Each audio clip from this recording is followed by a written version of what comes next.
Maswerteng hapon po mga ka-STL. Narito na pong resulta ng STL Pangasinan para sa araw na to, second draw. August 16, 2025, araw ng Sabado.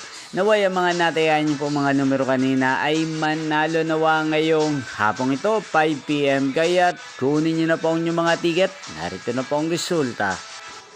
Ang mga numerong nanalo sa STL Pangasinan ngayong hapong ito, August 16, 2025.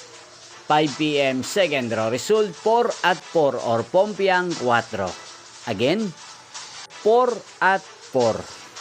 At ngayong hapong ito sa STL Pangasinan, natin pong i-shoutout si Kuya Arnel ng Pangasinan na lagi pong nanonood sa channel na to.